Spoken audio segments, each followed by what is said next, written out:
오늘 여러분과 함께 성경은 감추어진 책이다 라고 하는 제목으로 이사야서 6장 9절에서 13절을 중심으로 말씀을 선포하도록 그렇게 하겠습니다. 자, 오늘 본문 말씀 이사야서 6장 9절에서 13절을 제가 읽도록 그렇게 하겠습니다. 여호와께서 이르시되 가서 이 백성에게 이르기를 너희가 듣기는 들어도 깨닫지 못할 것이요 보기는 보아도 알지 못하리라 하여 이 백성의 마음을 둔하게 하며 그들의 귀가 막히고 그들의 눈이 감기게 하라.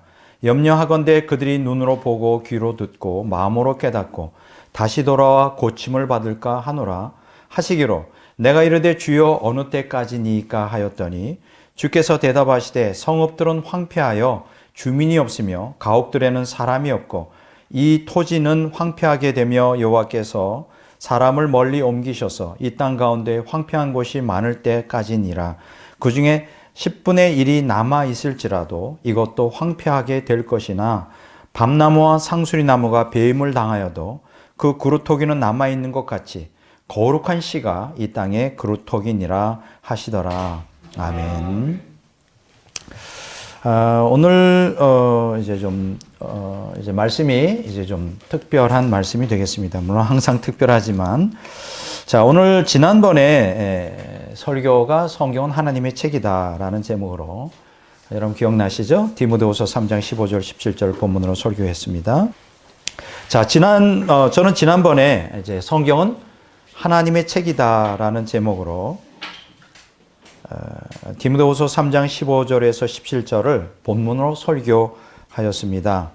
자, 성경이 하나님의 책이라는 말은 그 하나님에 관한 이야기를 기록했다 이런 뜻이 아니에요. 많은 사람들은 그렇게 생각하기 쉬운데 성경이 하나님의 책이다 이렇게 하기 쉬운데 사실 성경에서 말하는 성경이 하나님의 책이라는 것은 그보다 더 심오한 뜻을 갖고 있습니다. 그게 이제 베드로후서 1장 21절에 보면 성경이 성령의 감동으로 되었다. 감동으로 쓰였다는데 이게 무슨 뜻이냐? 성령의 감동이라는 것은 하나님의 들숨으로 기록되었다 이런 얘기예요. 이제 하나님의 호흡은 두 가지죠. 하나님의 들숨이 있고 하나님의 날숨이 있어요. 그러니까 하나님의 들이키는 숨, 하나님의 숨을 이렇게 들이킬 때 들숨이라고 그러고 하나님의 숨이 나올 때 이제 날숨이라고 그러는데 어쨌든 성령의 감동이라는 뜻은 하나님의 들숨으로 기록되었다. 자, 그렇기 때문에 하나님의 생명이 충만한 책이에요, 성경은. 우리가 기억하셔야 될 것은 이 성경은 단순히 문자의 기록이 아닙니다. 하나님의 생명이 이제 충만한 책입니다. 자, 그 다음에요. 디모데후서 3장 16절에 보면 하나님의 감동으로 되었다라는 구절이 있어요, 성경이. 여기서 하나님의 감동이라는 게 뭐냐? 쉽게 얘기하면 하나님의 날숨이에요.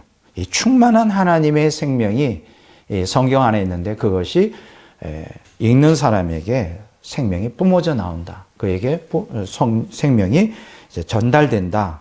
그래서 하나님의 생명을 뿜어내는 책, 이게 바로 성경입니다. 자, 하나님의 생명이 충만한 책, 이게 성경이고요. 하나님의 생명을 뿜어내는 책, 이게 성경이에요. 야, 이게 참 놀라운 그 성경에 대한 정의죠. 자, 그래서 성경은 영원한 진리가 됩니다. 자, 성경은 영원한 진리로서 시대의 흐름을 따라 변하지 않아요. 거짓 사상들에 미혹되어 파멸하지 않도록 인간을 진리의 길로 인도합니다. 그러니까 이 성경은 진리의 책이기 때문에 우리에게 무엇을 주죠? 유익을 주죠. 예. 그래서 성경은 유익한 책입니다. 물론 여기서 우리가 유익이라 그럴 때 영적 유익만이 아니에요. 우린 자꾸만 유익하면 그저 교회 생활하는데 또 신앙생활하는데 천국에 가는 데만 필요한 책이라고 생각하기 쉽지만 사실은 성경은 생활의 유익도 줍니다. 이걸 많은 사람들이 모르는 것 같아요. 그래서 우리가 하나님의 말씀, 성경을 따라 살면 뭐 인생이 다 뭐 거기서 거기 비슷하지만 온갖 역경, 어려움, 장애들을 겪게 되는데 그럴 때마다 하나님의 말씀은 우리에게 신적 지혜를 줘요. 신적인 지혜를 주셔서 그 모든 어려움을 타개해 나갈 수 있도록 합니다. 야, 참 놀랐습니다. 또 여기서 또 중요한 게 있는데 우리가 이 땅에 살아가면서 우리에게 맡겨진 일을 하잖아요. 그럼 이 세상에 나가서도 어느 단체, 어떤 일을 하든지 그 단체에서, 그 모임에서 아주 인정받는 사람 되게 하십니다. 야, 이 사람 없으면 안 돼. 정말 너무 귀중한 분이야. 이렇게 인정받는 사람 되게 한다. 이제 요게 이제 지난번에 제가 성경이 하나님의 책이라는 제목으로 여러분들에게 선포한 말씀이 핵심이 되는 내용이에요.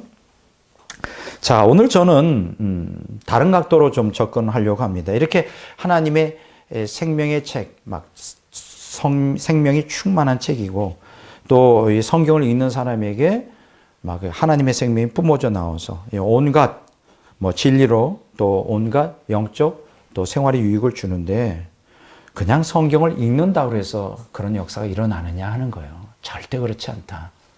그러면 여기서 우리가 어떻게 하면 제가 지난번에 설교한 대로 막 하나님의 생명이 충만한 이 책, 성경을 통하여 하나님의 생명이 뿜어져 나오는 책으로서 우리가 진리의 길을 가고 또 유익을 얻는 삶이 될 수 있을까? 이제 그게 오늘 설교의 초점이 되겠어요. 그게 이제 이사야서 6장 9절에 13절을 본문으로 이제 설교하는 내용인데 여기에서 제가 성경은 감추어진 책이라 그럴 때 감추어졌다.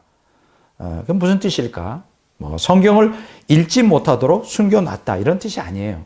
제가 여기서 감추어졌다 할 때는 성경을 읽는다 할지라도 성령님의 조명이 오시면 진리를 깨달을 수 없다.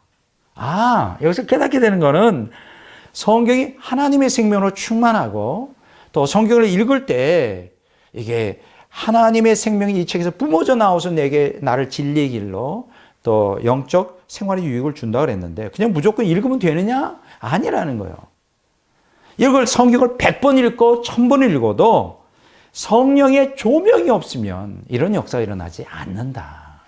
그런 측면에서 성경은 감추어진 책이다. 쉽게 얘기하면 성경이 열쇠로 이렇게 잠겨져 있단 말이에요. 아무나 못 열어요.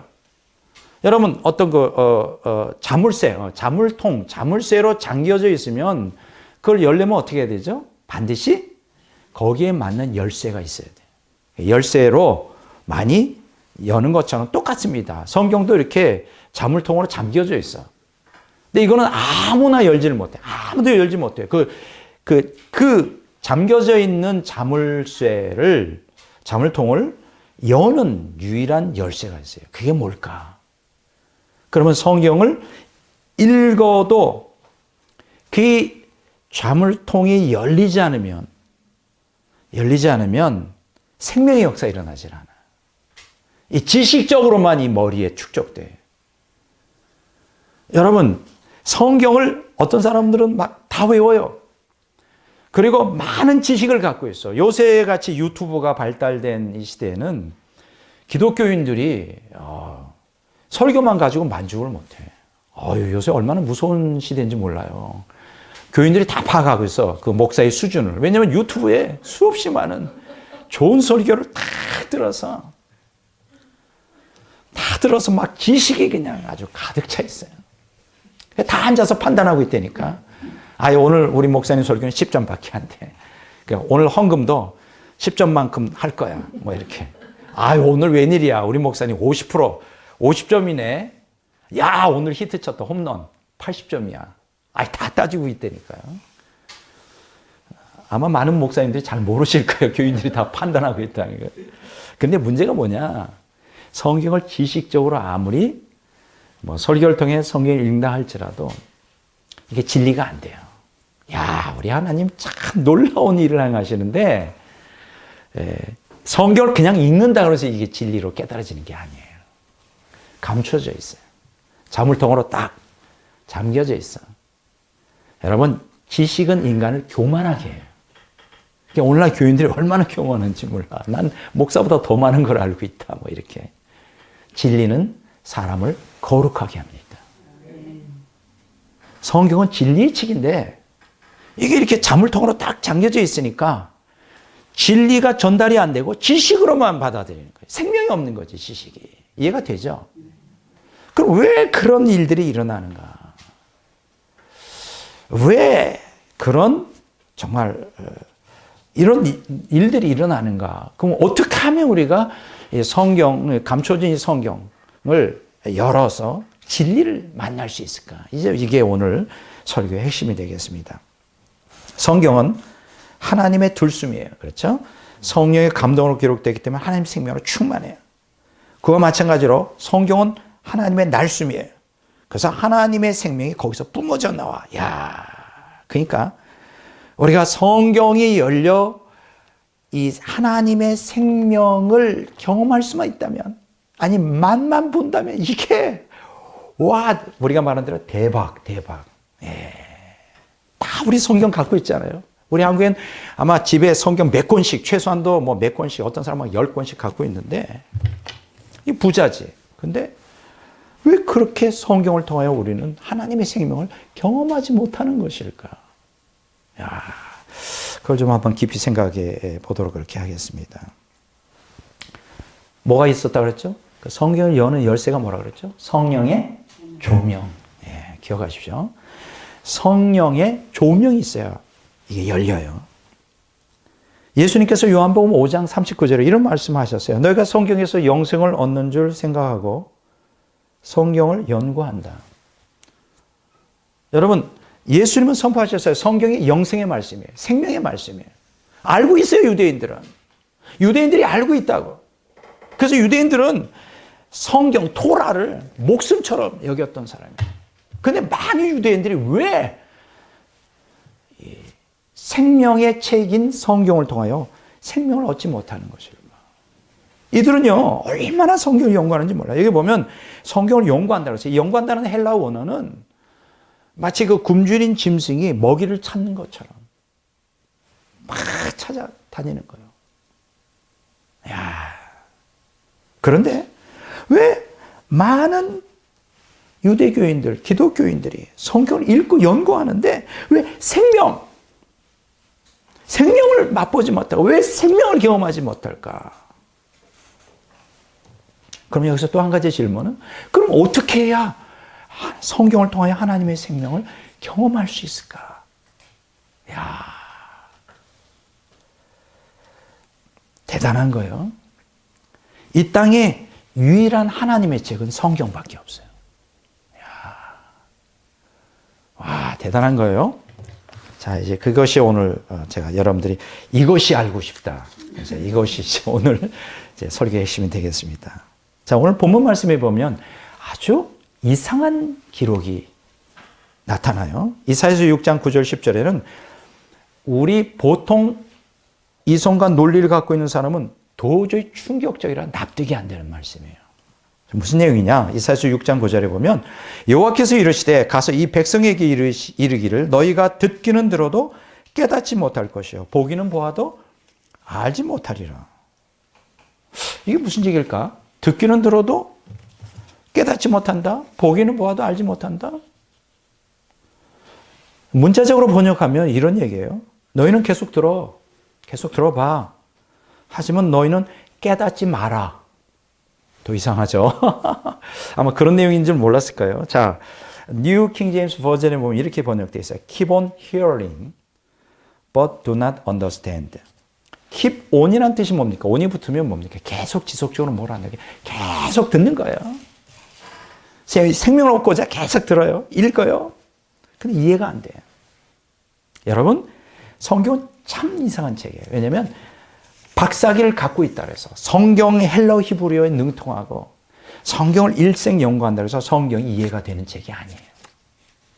초등학교를 안 나왔어도 성령의 조명이 있으면 이게 진리가 간파돼요. 참 이상한 책이지. 야,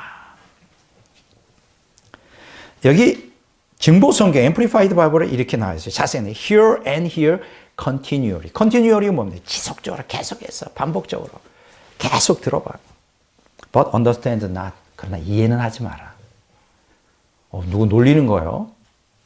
아니, 들으래. 말씀을 계속 들으래. 괜찮아. 쉽게 얘기하면 읽어. 괜찮아. 그런데 이해는 하지 마. 야, 이거 하나님이 놀리시는 것 같아요. 이게 개역 개정 성경, 한글 성경에 보면 깨닫지 못할 것이요라고 이제 우리가 서술적으로 이렇게 번역되어 있는데 원문상으로는 그렇게 되어 있지 않아요. 어떻게 되어 있냐? 금지 명령형으로 되어 있어요. 뭐뭐 하지 마라. 그러나 너희는 깨닫지 마라. 그럼 뭐예요? 우리는 쉽게 얘기하면 그림의 떡이지. 이런 얘기 있죠. 그림의 떡. 성경이 그림의 떡이에요. 깨닫지 못하면.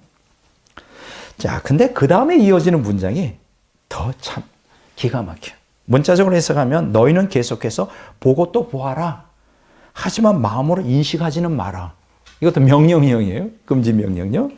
Keep on seeing, but do not perceive라고. perceive.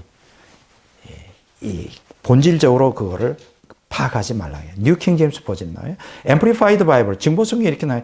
And see continually. 계속 봐.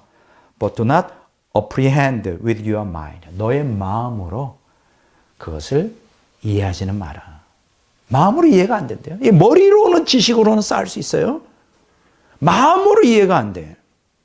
오늘 왜 기독교인들이 변화가 없을까요? 간단해요. 머리로는 지식으로는 설교, 유튜브에 엄청 많습니다. 그냥 많은 지식을 갖고 있는데 그게 마음으로, 진리로 파악이 안 되고 있어요. 자, 이걸 정리해 봅니다. 너희가 계속 성경을 듣고 본다 하더라도 깨닫지 못하도록 나는 차단할 거야. 하나님 하시겠다는 거예요. 난 너희가 진리를 깨닫고 이해하는 게 정말 싫어. 이게 도대체 뭔 소리야. 난 싫단 말이야. 너희들이 진리를 깨닫고 이해하는 게 정말 싫다고. 나 막아놓을 거야. 해봐. 보고 읽고 다 해봐. 마음으로, 영으로 그게 진리가를 통하여 생명의 역사는 없을 거야. 매우 충격적이죠. 혹시 이 본문 말씀을 기록할 때 하나님 마음이 좀 언짢은 일이 있었나? 그날 아침 따라 하나님의 쉽게 얘기하면 성과를 좀 건드린 이러지 않으시는 분인데 우리가 알고 있는 하나님은. 자, 그럼 더 충격적인 얘기가 나와요. 갈수록 이게 가속화됩니다. 이사야서 6장 10절에 보면 이런 말씀이 있어요. 이 백성의 마음을 둔하게 하며 그들의 귀가 막히고 그들의 눈이 감기게 하라. 본문은 앞선 구절의 경우와 마찬가지로 명령형으로 되어 있어요. 이사야의 사명이 뭐냐 하면 이렇게 얘기하시는 게 하나님이 유대 백성의 마음을 완악하게 만들어. 그래도 진리를 깨닫지 못하도록 하는 사역이야. 너는 완고하게 만드는 사역. 이거 정말 문제가 심각해요. 더 충격적인 얘기가 또 나옵니다.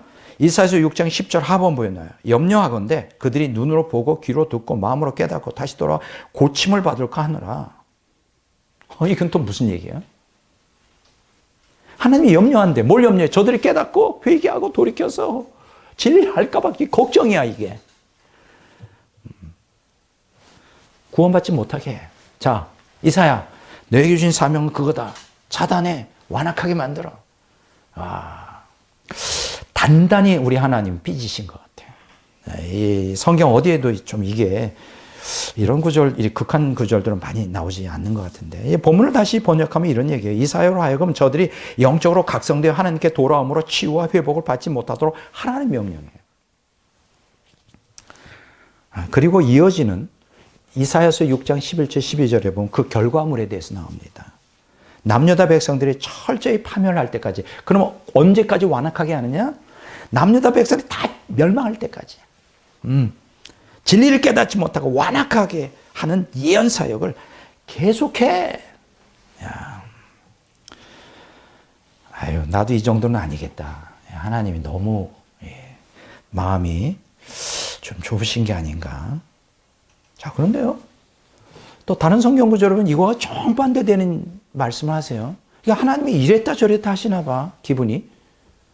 인간이 하루에도 12번씩 바뀐다 그러는데 하나님도 그러신가? 자, 에스겔서 33장 11절에 보면 이렇게 하나님이 에스겔 선지자에게 명령하십니다. 너는 그들에게 말하라. 주 여호와의 말씀이니라. 나의 삶을 두고 맹세하노니 나는 악인이 죽는 것을 기뻐하지 아니하고 악인이 그 길에서 돌이켜 떠나 사는 것을 기뻐하노라. 이스라엘 족속아 돌이키고 돌이키라. 너희 악한 길에서 떠나라. 어찌 죽고자 하느냐 하셨다 하라. 이건 또 무슨 말씀이에요? 조금 아까 이사야서 6장 19절에서 12절의 말씀하고 정반대 얘기예요. 그러면 하나님이 다르신 분인가? 에스겔의 하나님, 이사야 하나님은 전혀 다른 그런 것 같지 않은데 이상하네요. 왜 이토록 하나님은 이 상반된 감정의 표출을 하시는 것일까? 뭐 이렇게 생각할 수도 있습니다. 자, 하나님은 기이한 일을 행하셔요. 첫 번째 소재, 기이한 일을 행하시는 하나님. 초기 기독교의 시대에, 초기라 그러니까 이제 그 AD 139년경 영지주의자들이 많이 판치던 때예요. 말시온이라고 하는 사람이 있었어요. 이 사람은 구약의 하나님은 진노의 하나님, 신약의 하나님은 사랑의 하나님 이렇게 구분을 해놨어요. 왜냐하면 이 사람이 구약 성경 연구하니까 지금처럼 굉장히 좀 성질 있고 좀 괴팍하고 뭐 진노에 대한 하나님에 대한 얘기 많이 나오거든요. 근데 신약에 보니까 사랑의 하나님이요. 뭐 예수님을 통해 나타난 하나님은 원수도 사랑하라고. 그렇죠. 원수도 사랑하래. 그래서 이 사람이 어떻게 판단했냐. 구약의 하나님은 진노의 하나님, 신약의 하나님은 사랑의 하나님. 그래서 구약의 하나님을 믿지 않고 이거는 저급한 신이기 때문에 신약에 예수님을 통해서만 계시된 하나님, 이 진짜 하나님이다. 이렇게 이제 해놨어요. 여러분 어떻게 생각하세요? 아마 여기에 대해서 100%는 동의 아니더라도 아마 그래. 내가 구약 성경을 읽어봤는데 이건 조금 이상해. 이건 아니지. 하나님이. 신약의 하나님은 굉장히 그래도 자비로 사랑으로 인내하시는 하나님 같아. 뭐 이런 거. 자, 이 가장 극단적인 표현이 바로 이사야서 6장 9절에 12절에 나오는 건데 여러분 어떻게 생각하세요? 신약의 하나님은 사랑의 하나님? 정말 과연 그런가? 놀라지 마세요. 오늘 본문 말씀을 예수님께서 몇 군데에서 다시 인용하십니다. 누가? 예수님이. 예수님이 똑같은 말씀 하세요. 한번 볼까요? 누가복음 8장 10절에 예수님 이런 말씀하세요. 하나님의 나라를 아는 것이 너희에게는 허락되었으나 다른 사람에게는 비유로 하나니 이는 그들로 보아도 보지 못하고 들어도 깨닫지 못하게 하려 함이라. 똑같은 말씀하시네. 충격이죠.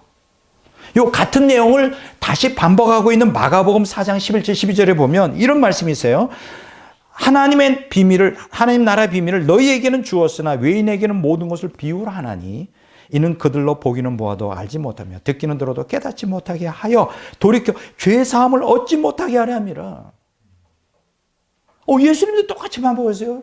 죄사함 받지 못하게 하려고 듣기는 들어도 깨닫지 못하게 하라. 그걸 그대로 인용하고 있어요. 또 요한복음 12장 40절에서 이사야서 6장 10절을 인용하면서 이런 말씀하세요. 그들의 눈을 멀게 하고 하시고 그들의 마음을 완악하게 하셨으니 이는 그들로 하여금 눈으로 보고 마음으로 깨닫고 돌이켜 내게 고침을 받지 못하게 하려 함이라. 자, 이걸 종합해 보겠어요? 예수님께서 세 군데에서 똑같은 얘기를 하셨는데 누가복음 8장 10절, 마가복음 4장 11절, 12절, 요한복음 12장 40절을 이렇게 종합 정리해 보면 이런 말씀이에요. 저희들로 말씀을 깨닫지 못하게 막는 이유가 뭐냐? 저들이 돌이켜 회개함으로 죄사함 받아 구원을 받지 못하도록 하기 위함이다. 예수님이 똑같은 얘기 하십니다. 충격적이지 않아요? 믿었던 예수님마저 진노의 하나님을 따라간단 말이에요. 아무도 이 구절들에 관심이 없을 거예요. 어느 기독교인들도 그렇게 말하는 사람이 없어요. 예수님은 사랑과 자비의 주님이시지. 그렇죠? 매일 그 설교만 하잖아요. 충격적이지 않아요? 디모데전서 2장 4절에 보면 하나님은 모든 사람이 구원을 받으며 진리를 아는 데 이르기를 원하신다고 그랬어요. 이거 바울의 말이에요. 그럼 예수님보다 바울이 더 좀 훌륭한가? 자꾸만 헷갈립니다. 그러면 여기서 우리가 한번 좀 생각해 보겠습니다. 구약 성경에서 하나님, 또 신약 성경에서 예수님 왜 이런 격한 발언을 하셨을까? 인간이 죄에서 돌이켜 회개하여 죄사함 받고 구원받으려면 하나님 말씀을 깨달아야 돼요. 여러분 기억하십시오. 여기서 깨닫는다는 건 물론 지적으로 이해하는 것만이 아니라 영적으로 진리로 받아들여야만 거듭나는 역사가 있는 거예요. 깨닫지 못하면 성령의 조명이 없으면 구원받을 수가 없어요. 그런데요, 그 이유가 왠지 성경에 다 기록이 되어 있어요. 그 이유. 구약 성경에도 그 얘기가 나왔고 신약 성경에 나와요. 한번 볼까요? 이사야서 29장 13절로 14절에 이런 말씀이 있어요.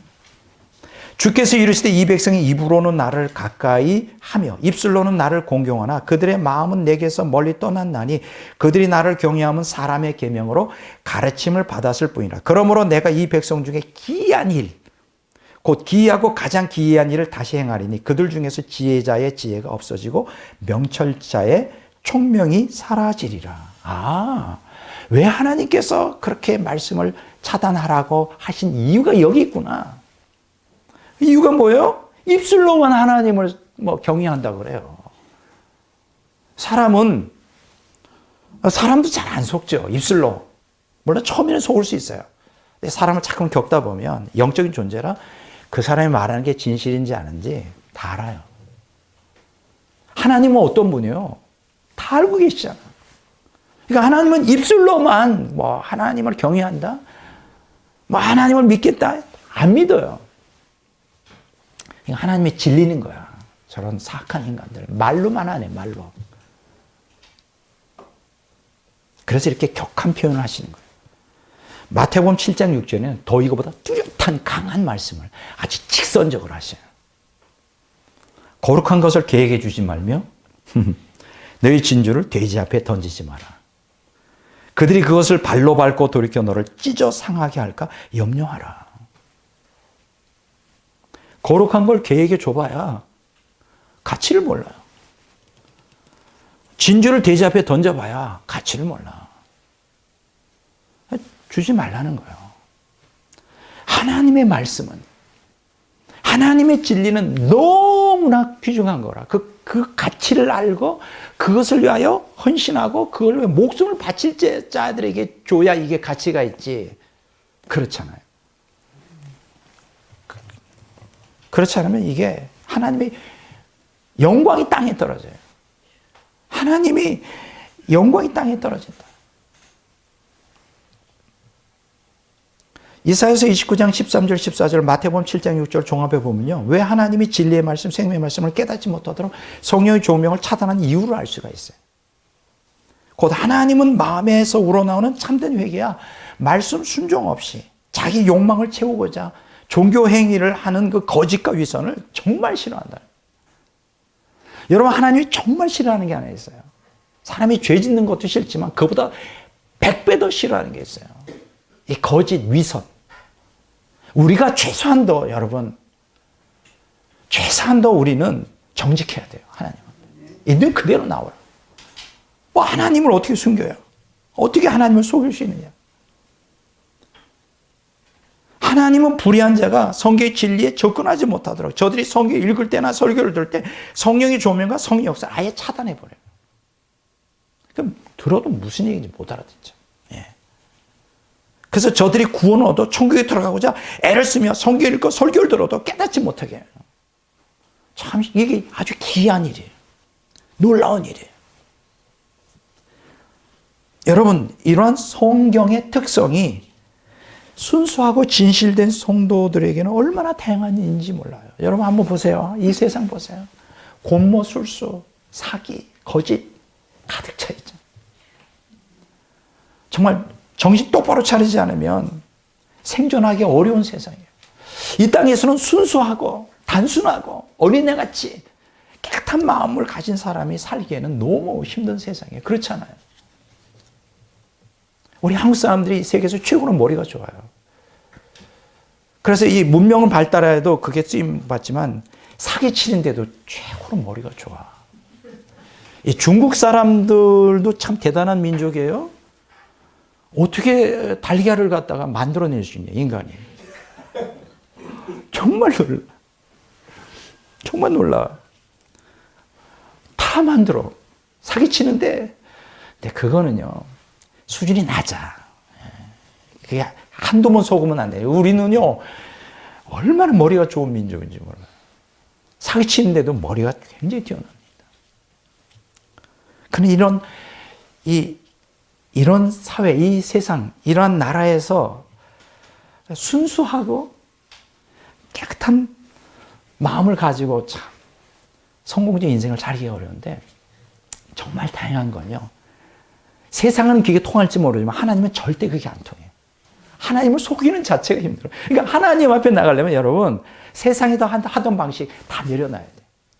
정직하고 진실하고 어린아이처럼 단순해야 돼요. 여러분 정말 하나님을 잘 믿는 사람을 보면 100% 공통점이 있어요. 그게 뭔지 알아요? 어린아이처럼 단순해요.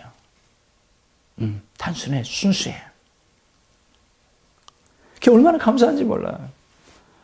막 천국도 막 공무원 술수에 뛰어나고 말이에요. 약간 사기성 있어. 하나님도 사기칠 수 있어서 막 천국에 들어온다면 아마 우리 같이 이렇게 약간 맹하고 단순하고 순수한 사람들은 천국 가기 어렵겠지. 다 그 사람들이 다 먼저 그냥 들어가니까. 근데 감사하게도 원천적으로 차단되어 있어. 못 들어오게. 천국에 들어가려면 이 말씀의 문이 열려야 돼. 말씀부터 안 열려요. 이 땅에서. 이 성경은 어린아이처럼 단순하고 순수한 사람, 정직하고 진실한 사람, 있는 그대로 하나님 앞에 나아가려고 하는 솔직한 사람에게만 열려요. 와, 신비하잖아요. 너무 신비해. 자, 하나님 말씀이 열리지 않으면 어떻게 되는지 아세요? 아주 희한한 역사가 일어납니다. 두 번째, 하나님 말씀을 오해하는 무지한 인간들의 반응을 한번 보십시오. 죄에서도 이렇게 회개하지 않으면 말씀은 절대 열리지 않아요. 여러분, 하나님 말씀을 이 말씀을 통해 하나님의 생명을 경험하고 싶다면 가장 지름길은 뭐냐? 죄를 돌이키는 거예요. 회개하시면 돼요. 그냥 막 살다가 지옥 가려면 회개 안 하면 돼요. 간단해요. 원리가. 어려워요? 이 설교가? 간단해. 막 살다 지옥 가려면 막 살면 성경 안 열리니까 깨닫지 못할 것이고 진리를. 지옥 가는 거죠. 지옥 가고 싶지 않으면 회개하면 돼요. 죄에서 돌이켜. 자기중심주의에서 하나님 중심주의로 돌이키면 돼요. 두 번째, 거짓을 버리고 진리를 추구하지 않으면 말씀이 열리지가 않아요. 거짓을 버려야 돼요. 세 번째, 말씀에 순종하려는 결단 없으면 말씀이 열리지 않아요. 우리가 말씀을 읽을 때 내가 이 말씀대로 순종하겠습니다라는 결단하면 그때 열어주셔요, 말씀이. 아, 신기하죠? 근데 그냥 지식적으로만 좀 읽으려고 그러면 안 열려요. 말씀이 성령의 조명이 없어서 열리지 않으면 어떻게 되는지 아세요? 인격적 하나님과의 관계를 맺는 신앙생활이 불가능해요. 자기 욕망을 채우기 위해 우상을 하나님이라고 착각해서 종교생활만 해요. 오늘 많은 기독교인들이 신앙생활 아니라 종교생활만 해요. 그럼 신앙생활이 아니라 종교생활이 왜 종교생활을 할까요? 말씀이 열리지 않아서 그래요. 여러분, 말씀을 읽는다고, 말씀을 듣는다고, 설교를 듣는다고 열리는 게 아니라니까요. 성령의 조명 없이 말씀을 자기 이성과 논리를 따라 이해하려는 사람들 어떻게 반응하는지 보실래요? 아주 재미있어요. 말씀에 대해서 어떻게 반응하는지. 예레미야 23장 38절 39절에 보면 이런 말씀이 있어요. 너희가 여호와의 엄중한 말씀을 하였은즉 내가 너희를 온전히 잊어버리며 내가 너희와 너희 조상에게 준 이 성읍을 내 앞에서 내버려 너희는 영원한 치욕과 잊지 못할 영원한 수치를 당하게 하리라. 자, 이때 당시엔 남유다 사람들은 어떻게 했어요? 하나님 말씀을 엄중한 말씀이라서 해요. 너무 딱딱해. 너무 딱딱해. 좀 부드러운 말 좀 해요. 이해도 못하겠네. 이해가 안 돼. 원래 교인들이 엄중한 말씀 싫어하죠. 부드러운 말씀. 예. 근데 이때 그랬다고요. 엄중한 말씀이라고 해요. 이해가 안 된다는 거예요. 싫다는 거예요. 자, 에스겔서 20장 24절 26절에 보면 이런 얘기가 있어요. 이는 그들이 나의 규례를 행하지 아니하며 나의 율례를 멸시하며 내 안식일을 더럽히고 눈으로 그들의 조상들의 우상들을 사모함이며 또 내가 그들에게 선하지 못한 율례와 능히 지키지 못할 규례를 주었고 그들이 장자를 다 화제로 드린 그 예물로 내가 그들을 더럽혔으면 그들을 멸망하게 하여 나를 여호와인 줄 알게 하려 함이라. 또 기가 막힌 일이 있어요. 이들이 어떻게 하나님에게 얘기했냐면 하나님이 우리에게 유익되지 않은 말씀을 주셨다는 거예요. 선하지 않은 말씀을 주셨다. 지킬 수도 없는 말씀을 주셨다는 거예요. 여러분 어때요? 오늘날 많은 기독교인이 그렇게 생각하지 않나요? 하나님 말씀을 읽기는데 이거 지키기가 어려워. 그렇죠? 여러분 하나님이 지킬 수 없는 말씀을 주셨을까? 말도 안 되는 소리죠. 왜 지킬 수 없는 걸까? 자기 중심적으로 사니까.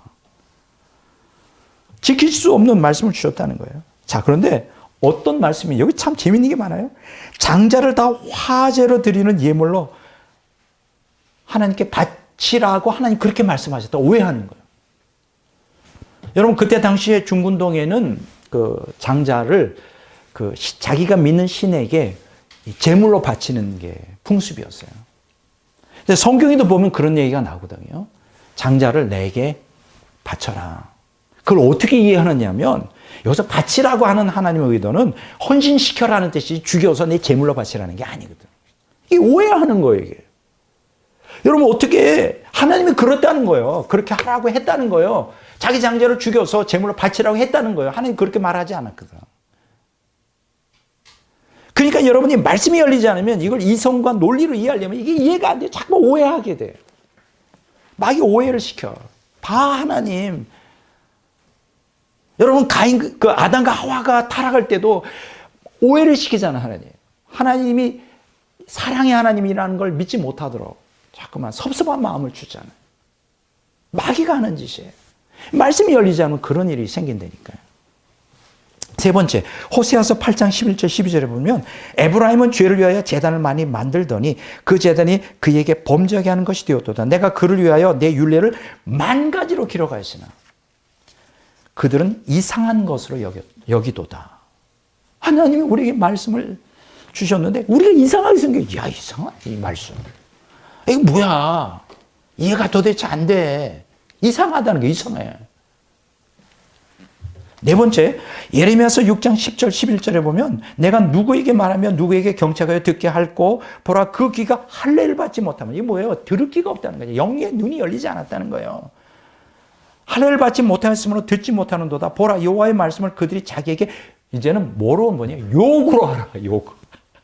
욕으로 여기고 이를 즐겨하지 아니하니 그러므로 여호와의 분노가 내게 가득하여 참기 어렵도다. 그것을 거리에 있는 아이들과 모인 청년들에게 부으리니 남편과 아내와 그 나이 든 사람과 늙은이가 다 잡히리로다. 하나님 말씀을 뭐로 알아요? 왜 하나님 나를 욕하는 거야? 언제 하나님이 욕해? 그렇게 들린다니까요. 이 진리가 안 열리면 하나님이 말씀이 욕으로 들린다니까. 여러분, 참된 회개, 진리 추구, 말씀 순종을 전제로 하지 않으면 성령의 조명이 차단돼요. 하나님의 말씀을 그냥 단순히 인간의 이성과 논리로 이해하려면 하나님 말씀은 엄중한 말씀, 지킬 수도 없는 딱딱한 말씀, 지킬 수도 없는 말씀, 이상한 말씀, 욕지거리 말씀으로 오해한다니까요. 그래서 자기 욕망을 따라 성경을 왜곡을 해버려 또. 잘못된 신학으로 다 성경을 왜곡해. 있는 그대로 받아들이려고 하잖아요. 야, 진짜. 제가요, 예수를 믿는다, 교회를 다닌다. 그게 뭐 로마 카톨릭이든 개신교든 2000년 역사를 보면요. 그런 일들이 굉장히 많이 있었어요. 하나님 말씀을 이해를 못하는 거예요. 말씀을 읽고 설교를 듣고 아무리 해도 그 하나님이 의도한 본질이 말씀을 통해 이게 깨달아지지 않는 거예요. 그러면 어떤 일들이 벌어지는가? 이 말씀이 열리지 않은 상태로 교회 생활하는 게 얼마나 위험하고 얼마나 추악한 죄를 범할 수 있는지 실제 예를 하나 들겠어요. 저는 이 사실을 알고 정말 경악했어요. 물론 이거 말고도 수없이 많은 예가 있는데 이건 정말 이건 아니다. 여러분 벨기에 아시죠? 혹시 여기 벨기에 다녀오신 분이 있는지 모르겠지만 다녀오신 분이 계시네요. 벨기에 벨지움이라 그러죠? 거기 보면 그 EU의 그 총연합 건물이 있어요. 그러니까 EU의 본부죠. 그러니까 벨기에 하면 지금 제 생각으로는 굉장히 고도로 선진국, 그렇죠? 선진국입니다. 근데 제가 이 얘기를 알고서 충격을 먹었어. 근데 벨기에에 대한 이미지가 아주 완전히 아유 인간들도 아니네 이런 생각을 가졌어요. 여러분들이 그 지도를 보면 벨기에가 조그만 나라예요. 뭐 인구가 뭐 한 300만 명 조그만 나라인데 여러분들이 그 지도를 보면 그 주변에 동서남북으로 열강들이 딱 배치되어 있어요. 그 얘기는 뭐냐? 항상 역사를 보면 오랜 세월 동안 열강들의 지배를 받았어요. 식민지로 지배를 받았다는 거예요. 같은 백인인데도 동서남북으로 막 강력한 나라들이 있으니까 기회가 줄 때마다 이제 속국으로 만들어가지고 길을 못 펴던 나라예요. 그런데 이 나라가 카톨릭 국가예요. 카톨릭 국가. 여러분 이렇게 생각할지 몰라요. 아이 카톨릭은 뭐 보나만 하지 뭐. 개신교는 달라. 이제 똑같아요, 여러분. 어쨌든 카톨릭 국가였는데 카톨릭 국가니까 국교가 카톨릭이고 날마다 미사 드리고 뭐 예배 드리고 말씀 강론 있고 매일 예수님 믿는다고 뭐 고백하고 뭐 그런 거겠죠. 그들 삶 자체가 카톨릭 기독교였으니까. 이제 다른 강대국들은 이제 19세기 들어오면서 막 식민 지배로 들어가죠. 동남아시아 치고 막 아프리카 치고 해서 다 열강들이 다 개신교 국가들이 다 이제 아프리카를 점령하는데 이제 늦게 이제 벨기에는 거기에 이제 참여하게 됩니다. 식민 지배, 아프리카 식민 지배. 그걸 주도했던 사람이 누구냐? 벨기에 레오폴드 2세라는 분이에요. 왕이죠. 이분이 국제 아프리카 협회를 조직합니다. 왜 조직했느냐? 이 사람이 참 기가 막혀. 아프리카를 보니까 너무 미개하고 무지하고 저들이 너무 불쌍해. 그래서 인도주의적으로 아프리카를 문명화시켜 지상 낙원을 만들어 주겠다. 그러면서 국제적으로 모금을 해 돈을. 모금을 해가지고 1884년도에 콩고 아시죠? 콩고 민주공화국이라고 하죠. 오늘날 알려져 있는데 이 콩고를 땅을 갖다가 다 사들여. 그때 무지할 때니까. 그 명분이 뭐냐? 유럽에서 기금을 모은 돈이 바로 이 사람들을 도와주자, 문명화시키자, 불쌍하지 않냐, 막 이런 거예요. 벨기에 영토의 76배나 돼요. 엄청 큰 땅이죠.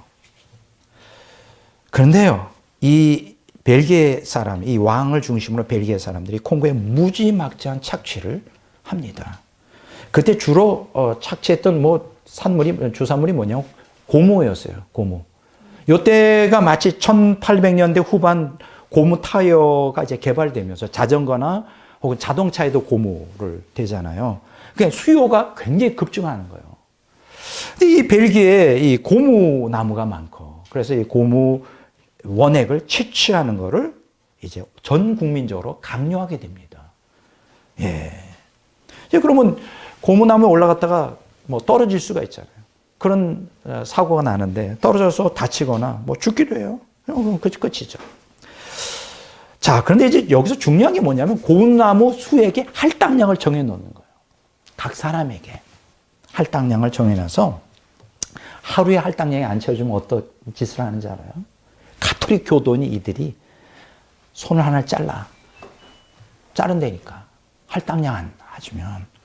두 번째도 할당량이 안 되면 두 번째 손을 잘라. 그리고 세 번째 안 되잖아요. 죽여버려. 목을 쳐요.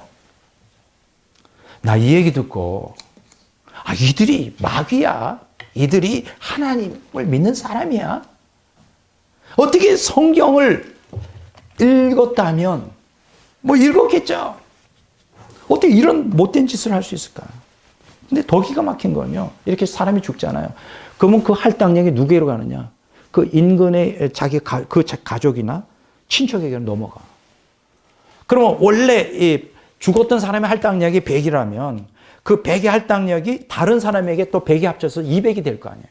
그럼 200을 해야 돼, 하루에. 근데 할당이 안 되면 똑같아. 손 하나를 잘라. 두 번째 할당이 안 되면 두 번째 손 잘라. 세 번째 안 되잖아요? 또 죽여. 그럼 그게 또 누구한테 넘어가냐? 이제 가족에게서 이제 친척들에게 넘어가고, 마을 사람들이 넘어가고. 그러니까 어떻게 돼요? 살아남지를 못하는 거예요. 또 남자가 고무채차를 거부해버리잖아요.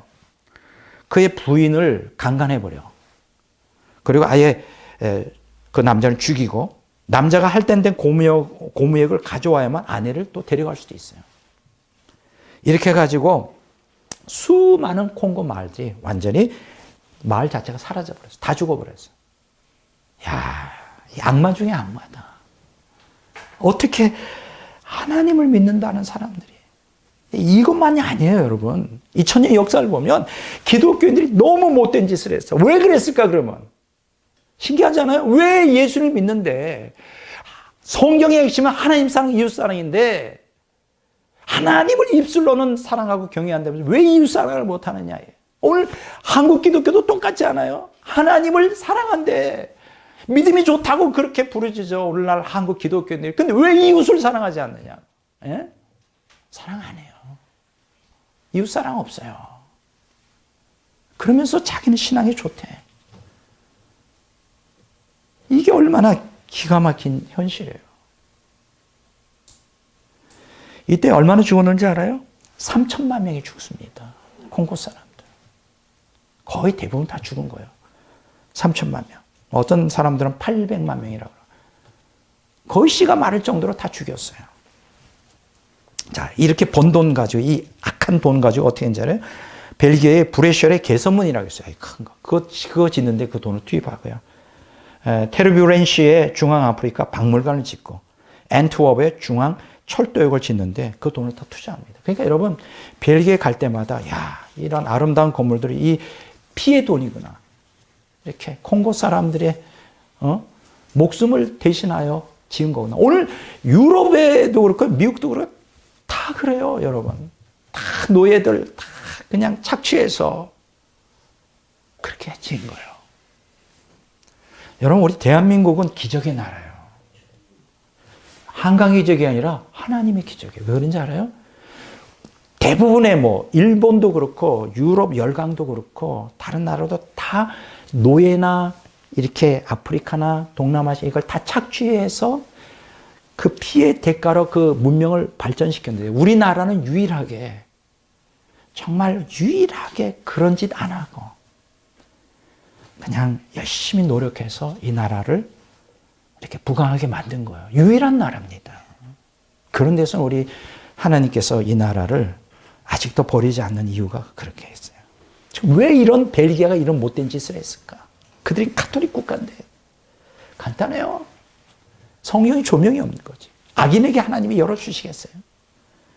그래서 마귀 앞지름 노릇을 한 거예요.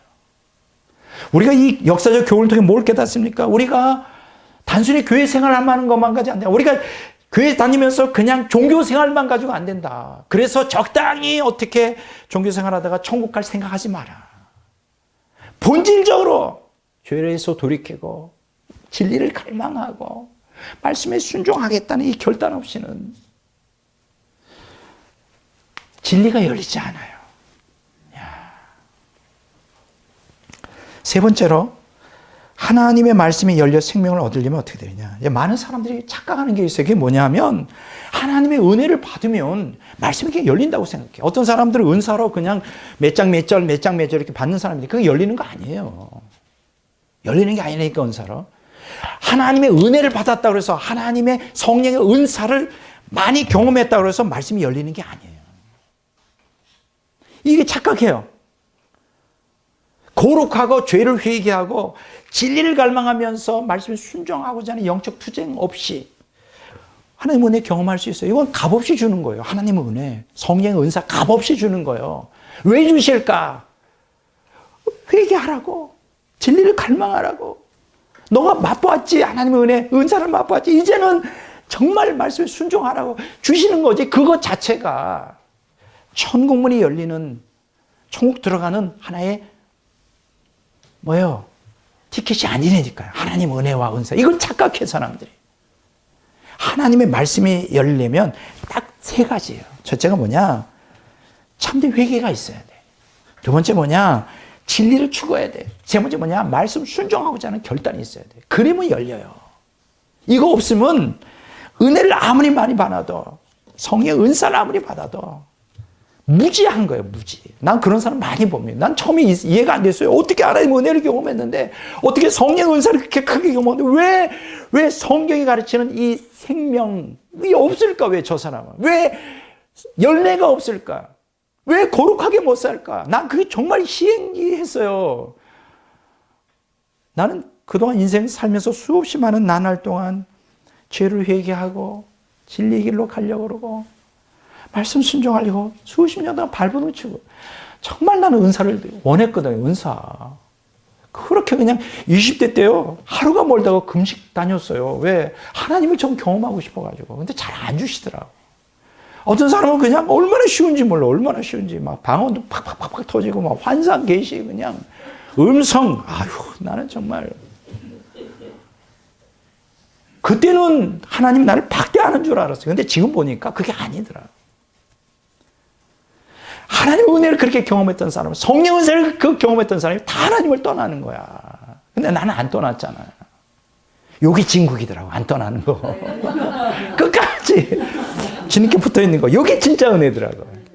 그렇게 큰 은혜를 받고 그렇게 큰 은사들을 경험하는 게, 그는 어떻게 착각하냐면 하나님의 은사, 하나님의 은혜, 성령의 은사를 받게 되면 자기는 안전하다. 그러면서 막 살아요. 그게 얼마나 무서운 건지 몰라요. 그 나는 큰 은혜도 뭐 별로 경험하지 않고 막 큰 성령의 은사도 별로 없으니까 이거 매일 하나님께 매달리는 거예요. 그러다 보니까 이제 주님을 떠나지 않고 지금까지 신앙을 지켰는데 이게 진짜 은혜더라고요. 안 떠나는 거.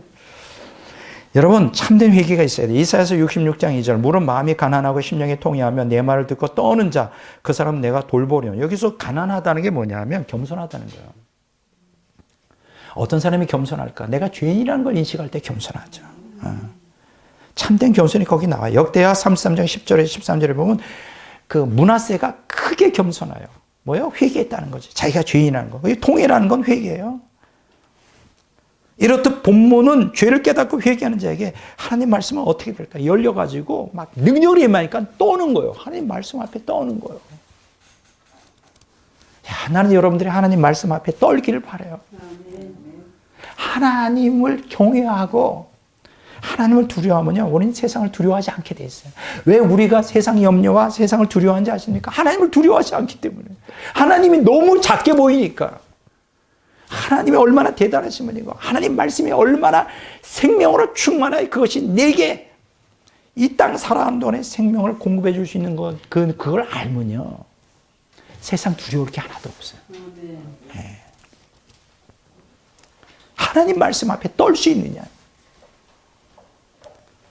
두 번째, 진리를 추구해요. 마태복음 13장 44절에서 46절에 보면 천국은 마치 밭에 감춘 보화와 같으니 사람이 이를 발견한 후 숨겨두고 기뻐하며 돌아가서 자기의 소유를 다 팔아 그 밭을 샀느니라. 또 천국은 마치 좋은 진주를 구하는 장소 같으니 극히 값진 진주 하나를 발견하며 가서 자기의 소유를 다 팔아 그 진주를 샀느니라. 여기서 가르치는 핵심이 뭐예요? 감추인 보화 비유, 진주 비유, 핵심이 뭐예요?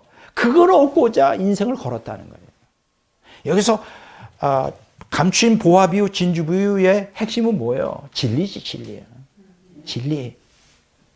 예수님일 수도 있고, 천국일 수도 있고, 하나님 말씀의 진리일 수도 있고, 어쨌든 그거 진리를 얻고자 뭔 각오를 해야 돼요? 타 인생을 걸 각오를 해야 돼요.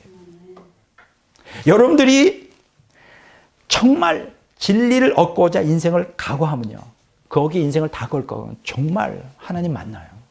하나님 말씀을 통해 생명을 경험합니다. 왜 우리가 성경을 통해 생명을 경험 못하고 간단히 인생을 안 걸어요. 여기. 안 걸어. 내 인생을 거기 안 걸어. 그래서 그런 거예요. 세 번째, 말씀 순종이에요. 이 시편 119편 34절에 보면 나로 하여금 깨닫게 하여 주소서 내가 주의 법을 준행하며 전심으로 지키리이다. 여러분, 왜 여러분들이 말씀을 깨닫기를 원합니까? 그 목적이 뭐예요? 나 대단한 사람의 일을 인정받고 싶어서? 아니에요. 말씀을 지키려면 깨달아야 되니까 지키기 위해서 깨닫게 해달라고 그래요. 말씀 순종하게 했으니 깨닫게 해달라는 거예요. 제 경험이에요. 지금 제가 얘기하는 건 다 제 경험에서 나오는 거예요. 이 짧은 시간에 제 경험을 다 말할 수 없기 때문에 이 짧은 시간에 그냥 말씀만 선포하지, 이 지금 제가 선포하는 건 다 제 경험에서 나오는 거예요. 제 경험으로 보면요, 하나님의 말씀에 순종하는 만큼 말씀이 열려요. 그 신기해요. 하나님 말씀 앞에 순종하는 만큼만 말씀이 열려요. 그 이상도 그 이하도 아니에요. 이야, 그거 좀 신기하죠? 시편 119편에는 말씀을 열어 가르쳐 달라는 요청과 그러면 말씀에 순종하겠다는 결단이 함께 연결되어 있어요. 여러분이 정말 말씀을 순종하겠습니다. 이 결단, 확고한 결단에서 말씀이 열립니다. 간단해요. 말씀이 열려요. 여러분, 제가 정말 너무너무 좋아하는 성경이 있어요. 신구약 성경 가운데 딱 피면 어디가 나오느냐? 시편 119편이 나옵니다. 이 119편, 이게 좀 길거든요. 성경에서 가장 긴 구절인데, 요거를 이렇게 어떤 그 학자가 이제 풀이해 놓은 건데, 그걸 제가 정리한 게 있어요. 너무 좋아요. 너무 좋아. 한번, 여러분들도 한번 이 성경, 시편 119편을 한번 좀 깊이 묵상하면 좋겠습니다. 성경이 어떤 책인지, 그리고 성경이 어떻게 성도들에게 생명으로 역사하는지, 그리고 그 은혜를 경험하려면 성도들은 어떻게 성경에 반응해야 되는지, 그리고 그 열매가 무엇인지 아주 상세하게 나와 있어요. 시편 119편은요, 여러 구절에서 언약의 말씀, 진리의 말씀, 생명의 말씀, 영원한 말씀이라고 계속 반복적으로 얘기해요. 그것을 전제로 그러면서 다음과 같이 하나님께 간청합니다. 시편은 이 119편 토라라 그래요. 토라가 말씀이거든요. 토라를 열어 깨닫게 하여 주소서. 토라를 내게 가르치소서. 그러면 토라를 지키겠나이다. 토라를 떠나지 않겠나이다. 여러분들이 이 기도를 좀 하나님이 하면 좋겠어요. 하나님, 토라를 열어주세요. 토라를 내게 가르쳐주세요. 그러면 내가 지키겠습니다. 전심으로 지키겠습니다. 토라를 떠나지 않겠습니다. 우리 하나님, 얼마나 기뻐하실까. 나 여러분들이 그랬으면 좋겠어요. 근데 사실 너무 슬픈 거는 지킬 마음도 없고 읽을 마음도 없어, 사실. 읽을 마음도 없어. 지킬 마음이 없지 읽는 사람도 안 돼요. 읽어봐요. 100번 읽어봐. 이게 열리나. 여러분, 감옥에는요, 할 일이 없잖아. 매일 밥 먹고. 거기 또 감옥에 온 사람들이 머리가 또 보통 머리가 아니에요. 사기꾼들은 머리가 나쁘면 안 되고. IQ 140, 150은 보통이라고, 감옥에. 이 사람들이 심심하니까 또 거기 또 목사님들이 와서 또 전도하잖아요. 그래서 이제 성경을 읽는데, 여러분 놀라지 마세요. 감옥에 성경을 다 외우는 사람들 많아요. 잘, 우리보다 더 잘 알아. 왜? 밥 먹고 매일 몇 년이고 그냥 성경만 읽으니까. 근데 더 놀라운 것은 그렇게 성경을 완전히 외우고 있는데 나오잖아요, 감옥에서. 곧바로 또 죄 가운데 살아. 그게 더 놀라워. 그럼 왜 그런 현상이 일어나냐? 성경만을 읽었지 죄를 진정으로 회개하려는 마음도, 진리를 정말 추구하는, 목숨을 다 걸고 추구하려는 마음도, 말씀에 순종하는, 정말 주님 뜻대로 살고자 하는 사람이 적다는 얘기죠. 참, 그거 보면 놀라. 너무 부러워하지 마세요. 성경 다 외우는 거. 나도 이거 다 외우면 얼마나 좋을까. 부러워하지 말아요. 성경 한 구절이라도 지키는 사람이 더 대단한 사람이에요. 부러워하지 말아요. 성경 다 알면 뭐하게 해. 욕심은 또 보통 욕심이 많지 않아요. 다 알고 싶대. 그래서 그냥 성경을 꿰고 이런 목사들 쫓아다녀. 매일 쫓아다니면 뭐해. 머리만 커지고 교만하지. 지식만 많고.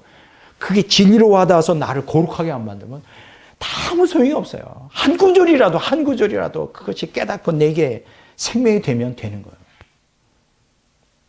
너무 욕심 부리지 마요. 보세요. 1절에서 3절에 보면 부지런히 진심을 다해 말씀에 순종하는 것이 복되는 유일한 길임을 아주 선포해버려요. 말씀에 순종하는 게 진짜 복이다. 그러면서 89절 91절에 보면 그 이유에 대해서 온 세계가 말씀의 지배 아래 있으니 확신을 갖고 말씀에 순종하자.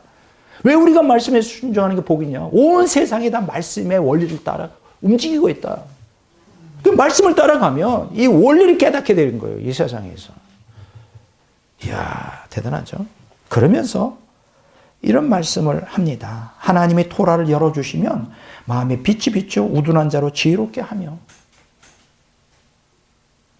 정말 신적 지혜를 얻습니다. 영적인 눈이 열리면 토라 속에서 하나님의 놀라움을 보게 돼요. 놀라움. 야. 그리고 토라를 떠난 자들의 비참한 운명을 언급하면서 자신을 토라를 떠나지 않게 해달라고 하나님께 간청해요. 시편 기자 119편 기자는 토라를 통해 자기가 즐거움을 경험했다고 고백하고요. 토라가 꿀보다 더 달대. 야, 하나님 말씀이 꿀보다 다르면 얼마나 좋을까. 토라를 사랑한대요. 근데 이제 토라를 지킬 때 고난이 따른다는 걸 고백합니다. 하지만 고난 가운데서도 하나님은 토라에 순종하는 성도들 거짓과 탐욕, 허탄한 것과 죄악에서 보호해 주시면서 나그네 인생길에 위험한 것에 빠지지 않도록 토라가 등과 빛의 역할을 해준다고 또 고백해요. 이게 시편 119편의 핵심이에요. 놀랍지 않아요? 우리도 이 시편 119편의 기자처럼 고백을 할 수 있으면 얼마나 좋을까. 근데요, 시편 119편의 말씀처럼 신앙생활하는 기독교인들이 몇 안 돼요. 오늘 본문 말씀에 보면 이사야서 6장 13절에 이런 말씀이 있어요.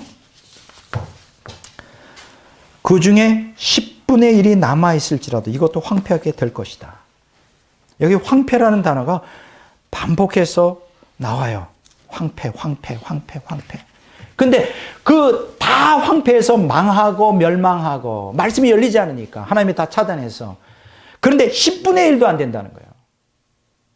그 백성 중에 10분의 1이 남아있어도 그들조차 황폐하게 되어 망하게 될 것이다. 그러면서 끝에 이런 얘기했어요. 밤나무와 상수리나무가 배임을 당해도 그 구루토기는 남아있는 것 같이 거룩한 씨가 이 땅에 구루토기이니라 하시더라. 그러니까 소수지만 진리를 따라 말씀이 열려 생명의 길로 가는 소수가 있다. 내가 생각할 땐 구약시대도 신약시대도 그 원리는 동일하게 적용된다고 생각해요. 오늘날 이 거룩한 씨가 돼야지. 구루토기가 돼야지. 남은 자가 돼야지. 나는 저와 여러분들이 바로 이러한 백성이 되기를 바랍니다. 남은 자, 다수가 그렇게 주님을 따를 거라 기대는 안 해. 하나님도 기대 안 하셔요. 자, 결론을 말씀드립니다. 오늘 설교가 주는 교훈은 아주 뚜렷해요. 3가지예요. 하나님은 온갖 곤모술수에 능한 거짓 위선자가 천국에 들어오지 못하도록 말씀을 열어주지 않아요. 난 그게 얼마나 다양한지 몰라. 이 땅에 있는 모든 사회제도, 정치제도는 다 타락해. 처음에는 순수하다가 다 제도가 다 타락해. 네. 그래서 근데 천국은 그게 안 통해. 곤모술수가 안 통해. 2번째, 하나님은 신앙생활이 아닌 종교생활하는 기독교인들이 천국에 들어오지 못하도록 말씀을 열어주지 않아요. 여기서 깨닫는 게 뭐예요? 종교생활하면 안 되겠구나. 신앙생활해야 되겠구나. 3번째, 하나님은 참된 회개와 진리 추구 그리고 말씀 순종을 하지 않으려는 사람들에게는 말씀을 열어주지 않아요. 제가 너무 감사한 거는 이 땅의 모든 사회제도와 정치제도, 모든 교육제도는 시간이 흘러가면서 다 타협하고 다 불의한 자들이 지금 보세요. 우리 한국의 그 입시제도 보세요. 입시제도 보세요. 그 바꿀 때마다 그 아주 곤모술 쓰는 인간들이 아주 그거를 악용하잖아. 순수한 사람들이 자꾸 밀려나. 타락하니까. 근데 천국은 절대 그럴 일이 없어서 난 너무 감사해요. 천국도 그렇게 되면 어떻게 될까? 천년 전에는 순수했어, 천국이. 근데 우리 하나님이 나이가 좀 드시더니 약간 노만끼게 이제 왔대. 정신이 오락가락 하더니 아주 천국도 이제 아주 곤모술수 쓰는 사람들이 다 많이 아주 높은 지역에는 아주 좋은 고급 주택지에는 다 그 사람들이 차지하고 있대. 천국도 그러면 얼마나 참, 어떻게. 근데 그럴 일이 없어요, 천국에. 얼마나 감사한지 몰라요. 야, 감사해요. 여기서 말씀이 열린다는 거는 지적으로 깨닫는다는 말이 아니에요. 성경 읽으면 깨달을 수는 있어요. 아니에요. 오늘날 수많은 기독교인들이 영적 깨달음이 아닌 지적 깨달음을 참된 신앙으로 착각하고 있어요. 그래서 교만이 가득 차 있어. 자기는 성경 지식을 많이 갖고 있으니까 자기 영적으로 성숙했대. 하나님 많이 한대. 천만에. 회개와 순종 없이는 성경에 대한 지적 깨달음은 아무 소용이 없어요. 이게 말씀이 열리지가 않아요. 이런 사람들을 기독교 영지주의적 신앙이라고 해요. 그냥 깨달음만 쫓아내요. 그냥 깨달음만. 예. 이런 기독교인들의 특징은 간단해요. 삶에 변화가 없다는 거예요. 그 사람이 영적 깨달음을 통하여 말씀이 열렸는지, 아니 지식적으로만 갖고 있는지, 그래서 지식적으로만 교만한지 분별할 수 있는 딱 한 가지 기준이 있어요. 뭐냐? 변화가 있느냐 없느냐. 생명이 있느냐 없느냐. 열매가 있느냐 없느냐. 없으면 꽝이에요. 버리 뭐 신비한 지식을 얘기해도 꽝이야 꽝. 변화가 있어야지. 생명의 말씀을 만나고도 변화가 없다? 거짓말이에요. 거짓말. 예. 여전히 자기중심적이고 죄 가운데 살면서 자신은 영적으로 굉장히 성숙한 사람이라고 착각해. 그런 사람 얼마나 많은지 몰라요. 저는. 그런 사람을 많이 봐요. 내가 알죠. 저거 가짜다. 말은 못해. 가짜라고 말하면 또 시험 들잖아. 말은 못해. 기도만 해요. 안타까워서. 여러분, 사람을 속일 수는 있지만 하나님은 절대 속일 수 없어요. 하나님이 원하는 건 다시 말씀드립니다. 진정한 신앙이에요. 그러니까 있는 죄에 있는 모습 그대로 나오세요. 정말 그냥 나와요. 거기에 뭐가 필요합니까? 정직과 진실이에요. 그때만 성경은 열리기 시작해요. 참 신기한 책이에요. 지식은 사람을 교만하게 합니다. 그렇지만 진리는 사람을 거룩하게 합니다. 말씀이 내게 열린 증거는 내 삶의 변화입니다. 변화가 있다. 그 사람은 정말 말씀이 열리는 삶이에요. 성경 생명의 말씀을 접하고 내 삶이 변화되지 않는 건 그건 거짓말이라고. 진정으로 죄를 회개하여 돌이키고 있는가? 말씀에 순종하게 투쟁하고 있는가? 생명을 얻기 위하여 자신의 모든 걸 다 포기할 수 있는 각오가 돼 있는가? 열매를 맺기 위해 십자가에 자기를 날마다 못 박게 하는가? 이게 오늘 여러분들에게 드리고 싶은 도전이에요. 하지 못하고 있다면 진정성 있는 신앙으로 하나님 난 정말 죄인이에요. 좀 고백이라도 좀 하시라고. 나 안 되는 인간이에요. 좀 도와주세요. 좀 이렇게 정직과 진실로 나오시라고. 위장 위선하지 말고 그냥 있는 그대로. 그럼 도와주실 수 있죠. 오늘 시편 119편 기자처럼 말씀을 열어주소서. 제가 전심으로 지키겠나이다. 이렇게 결단하는 시간 되시기를 주의 이름으로 축원합니다.